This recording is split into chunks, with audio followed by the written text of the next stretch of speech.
News capsule की खबर का असर हुआ है। न्यूज़ कैप्सूल पहले दिन से राम मंदिर में हुई दान चोरी को लेकर लगातार खबरें दिखा रहा था। लगातार सवाल कर रहा था कि आखिर ट्रस्ट के महासचिव चंपत राय अपने पद पे क्यों बने हुए, डॉक्टर अनिल मिश्रा का इस्तीफा क्यों नहीं हो रहा है, इन लोगों का नाम एफआईआर में क्यों नहीं, क्यों इन लोगों को बचाया जा रहा है। क्या वजह है कि सिर्फ छोटी मछलियों को कुर्बान किया जा रहा है और ये मगरमच्छ अभी भी बने हुए हैं। इतना बड़ा मामला था, करोड़ों की दान चोरी हुई, उसके बावजूद चंपत राय सार्वजनिक मंचों पर नजर आ रहे थे।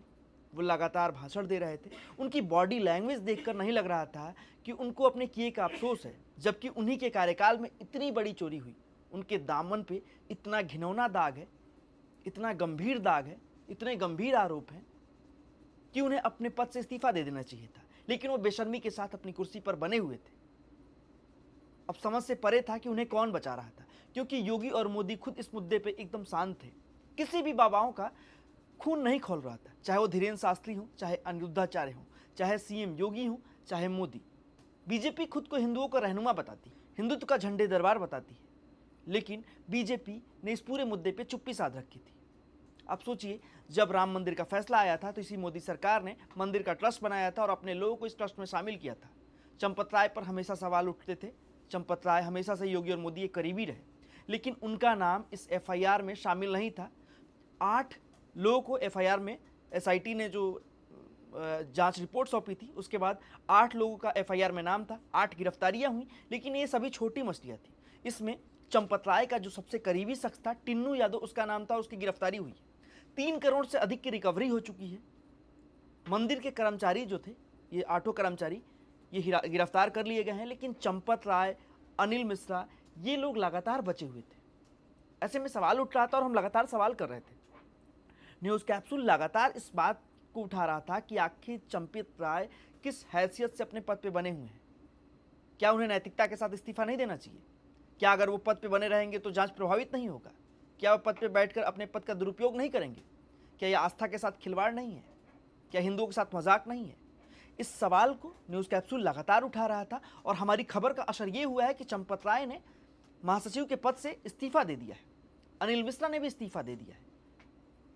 लेकिन सवाल यह है कि इस्तीफे के बाद क्या उनका नाम एफआईआर में जोड़ा जाएगा? क्या चंपत राय की गिरफ्तारी होगी? क्या अनिल मिश्रा से सवाल पूछे जाएंगे? क्योंकि यही बीजेपी कहती थी, हम राम को लाए हैं। वो तमाम चुनाव जैसे ही आते थे, बीजेपी राम का नाम गाने लगती थी और उसी के नाम पर वोट बटोरती थी। लेकिन ये जो दामन में दाग लगा है, जो रामराज वाले यूपी में राम मंदिर से करोड़ों की चोरी हुई है, उसकी जिम्मेदारी कौन लेगा? उसकी जवाबदेही किसकी बनती है? खैर, जवाबदेही की तो बात ही मत करिए इस सरकार में इन लोगों से, क्योंकि जवाबदेही मांगेंगे तो यहाँ बधाई बधाई दिया जाता है।